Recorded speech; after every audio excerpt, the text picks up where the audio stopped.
jam hiire mon bandiraɓe tedduɓe musidɓe sehilaɓe dingiral jamma bela hande gonɗen koye almami Abdoul Kadir Kane maraw noon joni garten koye walde makko wattidinde walde makko nde gandanɗa hoorema koye sakket laamu makko sibu nden ɗon walde caggal ndew foola e nden ɗon walde tan ne wayno laamu makko hankkadi fuɗɗi yerɓude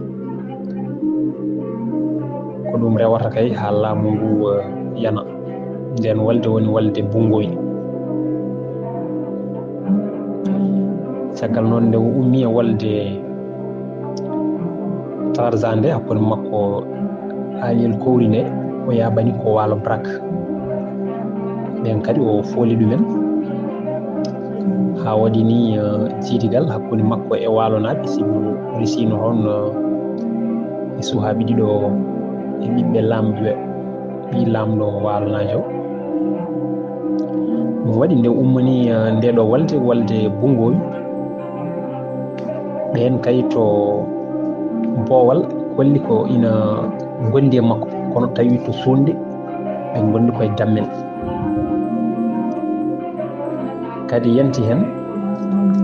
won dammelaɓe tuubnoɓe almami kay ne sikka mataw ɓenne kañumen goni koye wallude ɗum tawi ɓen foof to suunde kañumen ne coomi jam dammelaɓe waɓe hen no dammel Biram Fatima Penda walla waɓe hen no mbabba Kompas en foof ne mbiya almami Abdoul yo artan eɓe mballa ɗum e yantude Brak waalo hono Fara Penda Tegrel kono tawi almami anda koko fewjana ene jeeya kadi ko ɓeydi duñde almami e walde bungowi nde hen gueɗel ko yaccinde diine islam o nde tawno kanko fandare makko yo diino yaccam ɗum waɗi dammelen kañumen ko lamɓe sandulinnoɓe pour o tumna ɗumen beele garta e diine o hen gueɗel kadi ko faabade julɓe wonɓe toon ɓe dammel tampinne ɓe ɓen golliti momo yo ar o faabo ɗumen ɗum waɗi almami Abdoul felliti hankkadi yaade yanoyde e dammel Amari Ngoone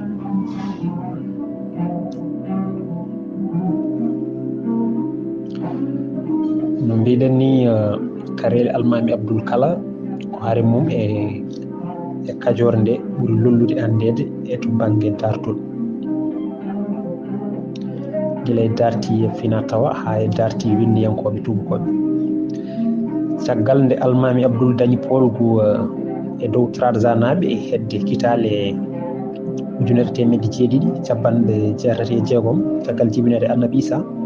almami Abdoul natani ko hankkadi haɓoyde e dognoɓe mawloyi to dammel sibu nde o haɓanno e gandanɗa hoorema e Aliel Kowri nde waalo naɓe jingantuno ko Trarza naɓe ɗum addani almami Abdoul guutumo joguino e walankoɓe caggal ɗum kadi o haaɓe walankoɓe o fooli ɗumen hankkadi ha beldal walla ni ha jiidigal ari hakkude mabɓe caggal mum noon almami Abdoul yaɓani ko walde Kajoor nde no mbiɗen ni almami Abdoul wi dammel diwalo hono Amari Ngoone ndella hen yo kujjo pembo e tuuba ɓe gacca sangaraji mabɓe ɗi e ɗeɗo balɗe garoje maw ar toon ƴeftude mabɓe wondore gore mabɓe kala ɗoyti yamirore almami Abdoul hay sinno almami arani siwde ko winoɓe ko hawri e ndungu ari ina hewno tooɓo almami Abdoul haari yaade ni woni hoore Fouta almami Abdoul Fodi hirande aronde ma arton timminde konngol mum ni woni lamɓe Kajoor e Waalo daɗi o fawti e ɗumen.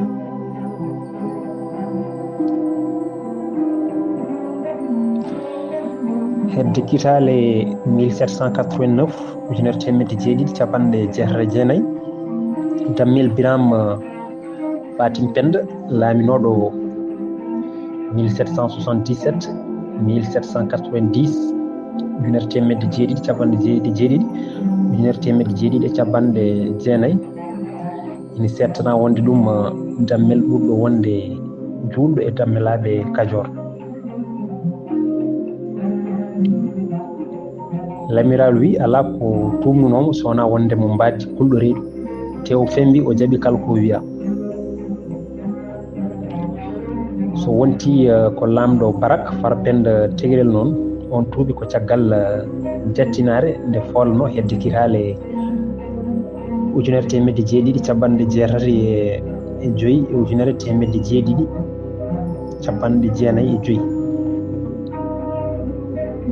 nde tawno on saaha caggal filñitare nde almami Abdoul en mbaɗi to Fuuta ɗo on sernaɓe kadi nandidiɓe mabɓe to banggue Kajoor to kañumen mbaɗi hono nden filñitare. ɗum waɗi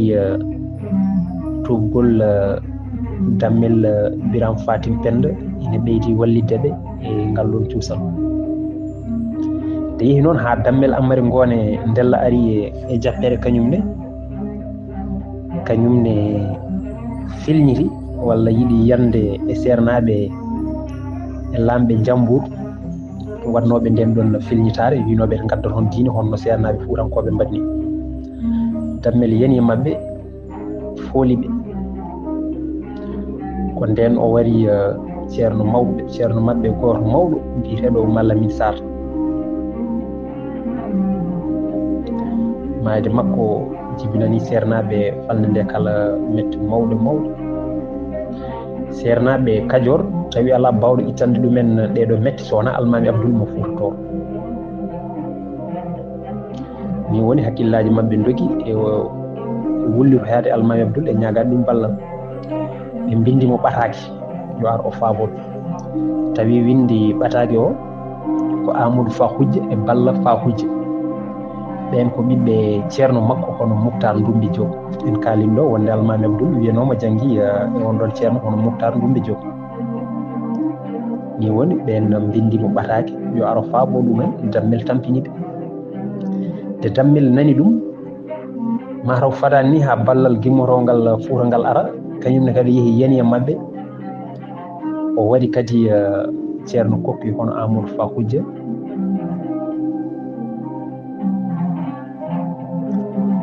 sernaɓe Pire Pola yanti hen mayde ceerno kokki hono Amadou Fa Hujje woodi e sernaɓe Diender ferɓe payi banggue Cap Vert ɓe darti Dammel en haaɓe pooli ɗumen kamɓene ɓe piili almami mabɓe ɓe hono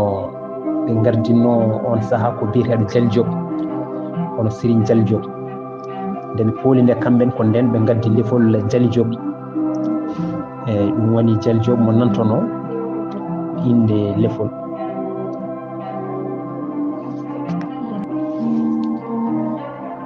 ni woni almami Abdoul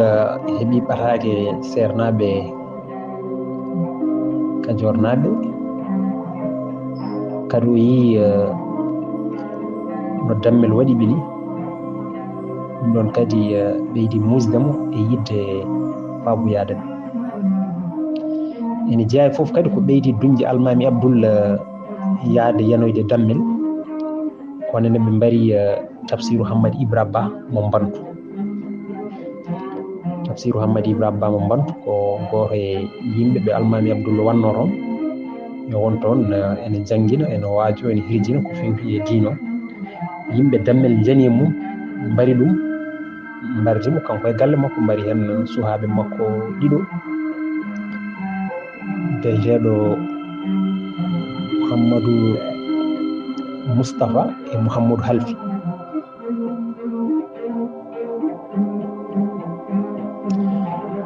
mayde Tafsiru Hammadi Ibra Ba mo Bantu ɓeydi pellital Fuutankoɓe e Almami Abdoul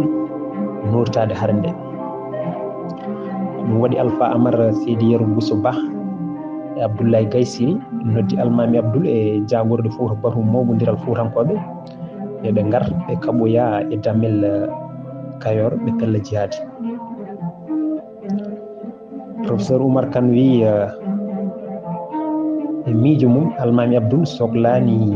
bagginali mabɓe ngam habde dammel nde tawno Almami koko heeɓi.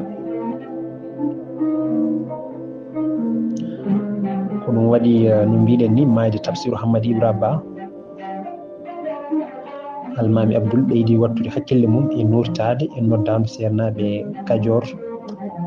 e habtade ɗumen lebte e toñangueji dammel e wondiɓe mumen pawi dow ɓen. nden gullitali ɗi keewi hawri kadi e Bourba Mbabba Kompas wi yo Almami Abdoul artan ɓe janoye dow dammeldi Kayor ɓe joftono sernaɓe ɓe. ko on saaha woni nde Almami Abdoul wanno sehe nulaɓe mum yo jahto dammel. tubakoɓe hewɓe jangtima nulal Almami Abdoul ngal sehe mo nulno. Baron Rosé e Mongo Park e Raffanel e Durand mbi walla wiyama Almami Abdoul tottiɓe ko labbi ɗiɗi. hen gooti tindinta ko pemborki yo dammel accu ko waɗata ko o tuuba, gotkiki tindinta ko mayki o lihirsede. Almami yamiriɓe yoɓe kalanmo yo waylu gonka kanko e yimɓe makko fof. settama on tuma sereji kewɗi ine nuletono ko adi pelɓodiral ngal. tawno Almami Abdoul kala mo hewno waddude ko adi nde mo yanari mum o heewi ko nulde toon sete makko ɓen jah kalana ɓen jertina ɗumen e ko nandi hen. omo hewno nulde e gueɗe baɗe noon mbiyeteɗo Elimane Rindiaw e Elimane Thiofi e arɗo waɗaɓe ko ɓeɗo nawno nulal Almami Abdoul e jagorɗo Fouta ɓe kawruno e jamiroje faade dammel. nulal Almami Abdoul faade e dammel ina feeña hen goƴa makko tiiɗka e yidde ɓeydugol l'islam e faabade ɓesgu ngu dammel e wondiɓe mum lorlata ɓe e toñangueji ɗiɗi. lebte e toñangueji ɗi dammel e wondiɓe mum tubakoɓe mbaɗata dow ɓesgu mabɓe ngu ɗum ina hamnino toon no feewi hay goto hisani bonandeji mabɓe. lamɓe natti wonde renoɓe ɓesguji mumen gonti bomoɓe ɗumen. salare dammel e jattinare mum addani Almami Abdoul noddude Fuutankoɓe e wondiɓe mum julɓe ngam felloyde jihad fewde e dammel Kayor. Almami Abdoul nuli yimɓe ɓe ene tintina jagorde ɗe kala e Fuutankoɓe salade dammel e jattinare mum wondude bonnedagal mum. wadde noon yo yimɓeɓe keblo wondude e pellital mawgal ngam haɓoyde e dammel e wondiɓe mum Kajornaɓe ɓe pelli tan fellude jihadi mayde ngam Allah mayɗo hen kala naata aljanna gurɗo daña jobdi Allah e kaake jangguji keɓaɗi hen. ni woni yimɓeɓe foof cogoni hare nde moni kala wi koko yahata guila e suhaɓe mawɓe nayeɓe e rewɓe foof tan cokki hen. fadde no pellital mabɓe wayi mawnude ni woni ɓe mbasi hettade jamiroje ceerno Molle mo Kayhayɓe o wino koyo sagataɓe jamreɓe tiɗɓe tan keble kono pellital e ɗaminade yimɓeɓe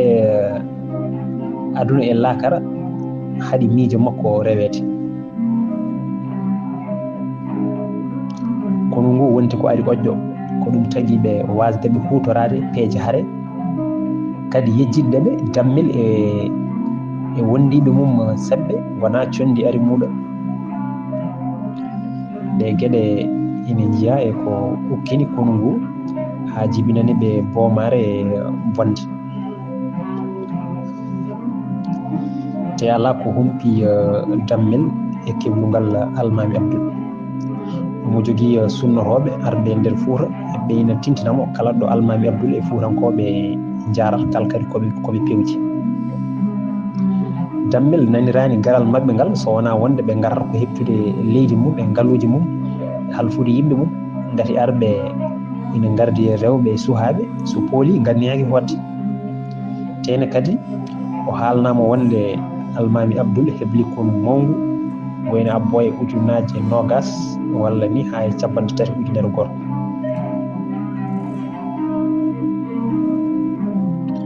kono almami ngu foof e hewde wona joguirigu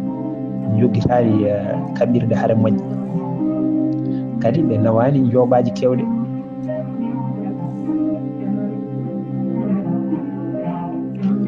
hay sinno kay ko yahoɓe nurtoyade noddago aljanna kam ene ponno ɓornade paɗe kono noon wasde ɓe heblade nde kam ko jumre mawde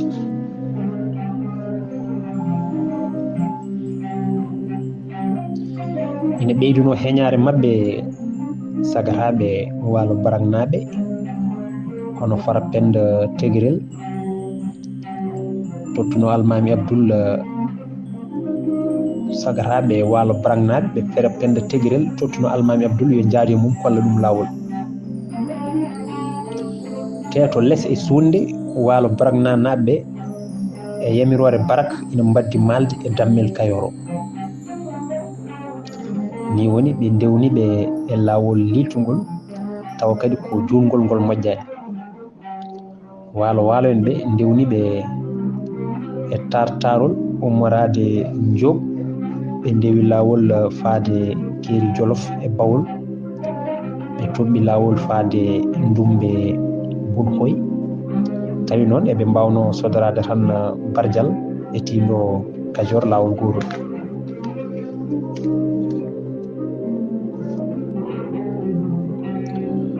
on saaha kala ɗo ɓe tolni kamɓe kono almami Abdoul en ngu dammel ina rewni gueɗe mabɓe kala guila keblungal mabɓe ha ɗo ɓe jarate ala hen ko humpa dammel lelni peeje mum e kaftorde mum tawi tubakoɓe jomen laaɗa en somroɓe yimɓe ina daha ina mbaɗoy ɗumen maccuɓe ina mbaddi junggo e fandu e dammel ɓen pewjinimo peeje haare dokkimo kanko dammel o wonno eɓe gembimo ɓe goni rokkudemo peeje haare ɓe goni wiide dammel yo gandanɗa hoorema dokku leydi ndi kadi ɓe kaɗani tan yo sakkandemo peeje manam yo duppu leydi ndi ko yo duppu ladde nde foof yoɓe duppu ɗum yoɓe duppu kuuɗoli ɗi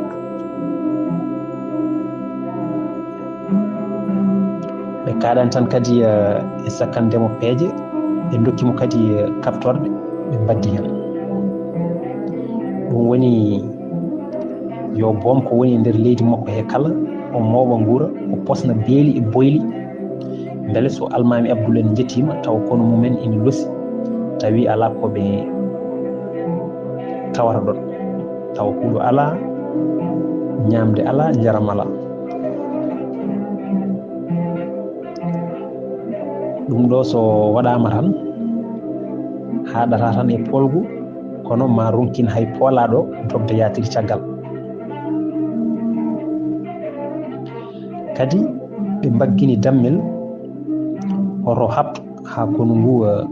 losa no feewi taw so yani e dow mabɓe tan polgu koko newto ni woni dammel duppi ladde nde kala almami Abdoul e kono mum nde ngari tan tooɓi ɗum kay heege ɓeydiniɓe e nder ladde nde ni woni almami e kono mum goddi baɓɓati hankadi heddi tan ko dammel en ngara mabba dammel amari ngone e wondiɓe mum mbari hen ha belti dahi hen ha belti jeeyoyi jomen laaɓe en tubakoɓe almami Abdoul yoga jagorde Fouta mawɗe ko waaɓe hen no Ali Dundo en daha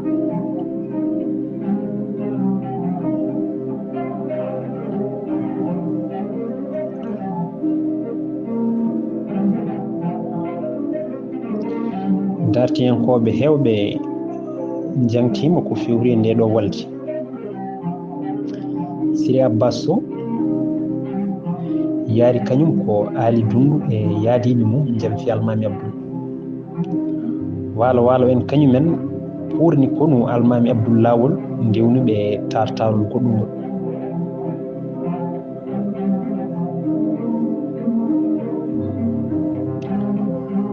e ndewnoriɓe banggue kerol hakkude Bawol e Kajoor tawi kono yimɓe ngu ina ɗomɗi ina losi daabeje ina jiiɗi yarde ndiyam ala ɓungu mawdu ko wotoru yimɓe dammel ina korli ɗum ɓungu woni bungoyo koye nder ndeɗo losere nde kono almami Abdoul yettudi ko nden ɓe jaggodiri e yimɓe dammel ɓe jaggodiri won wiɓe ha woni nangue hoore kellew to nokku dadden falde Lawas Bunhoy woni bungoy nde hare nde wuli jaw walo en ɓe cuuri leppi daneji hollidde jaaɓi pongu walla kañumen ngala e hare nde ni woni Fuutankoɓe ɓeydi famde janfo walo en ɓe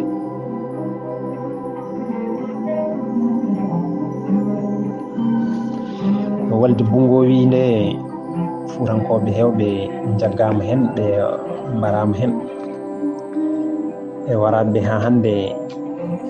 e wiide Cheikh Moussa ene jeeya hen ceerno Cukalel Kane e Siré Dara Dia e Palimpo on ko bamum beydi Palimpo e Isma Palimpo Guidilon e dahaɓe kadi en kaaliwaɓe hen no Ali Dundu Kane en e woɓɓe almami Abdoul noon wiyama dahama kene wona duuɓi ɗiɗi woɓɓe mbi ko hirande woɓɓe kadi mbi ko timmani ɗum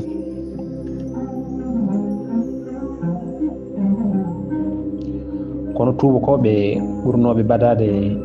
yonto tawnoɓe on saaha waɓe no Mongo Park e Diran e Rafanel en e Stef mbi dahugol almami Abdoul to Kajoor ko lebbi tati tan te kadi ɗum ɓuuri nandude e gonga ngati so ɓurino ɗon ma ɗum won caɗele mawɗe mawɗe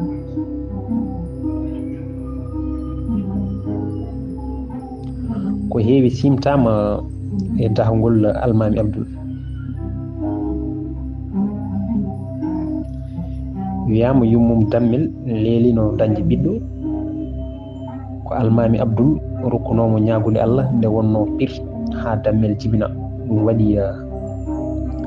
yummiraɗo sali almami Abdoul lette Siri Abbas Sow wi dandi almami Abdoul ko kawniɗe nde almami Abdoul waɗi ha hetti goto e nantinannoɗo dammel biyeteɗo Mawr Goumba kañum wonno ɗon nantinowo mabɓe o bonniri almami Abdoul niidi almami Abdoul mataw furimo o woni e wofde no rawandu ni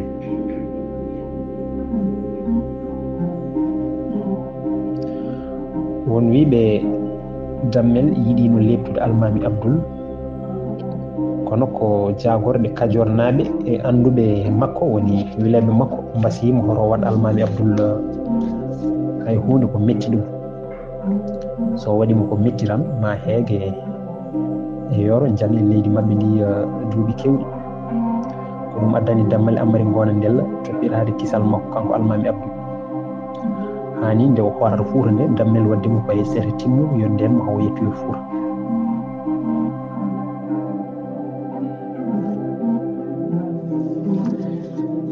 no mbiɗen ni nde ɗo walde ko heewi haalama hen heewi haalama hen ko addani almami Abdoul foolete. Lat sukaɓe wi ko Kajoor naaɓe winoɓe ko julɓe ɓe jamfi almami Abdoul.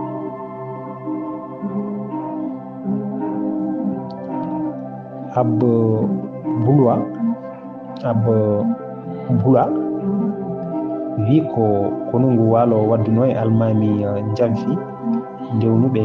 laawol kadi fara penda tigirel lamɗo Barak ene yinno yoftade ko almami Abdoul wanno ɗum ko e wiide Montey tawi ko haala Amadou Wat o lefti. Cheikh Moussa Camara wi ko pullo goto boɗaɗo jeyaɗo e hontoɓe gonnoɗo sara Jarem mo dammel yenno jamfi almami Abdoul. Kalidou Mamadou Gadio e wiide mum jam foka fuɗɗi ko guila nde ɓe pokkiti to Jarem haali siidi sali yentude e konu yammiri yirlaɓe yo ndewo e mum.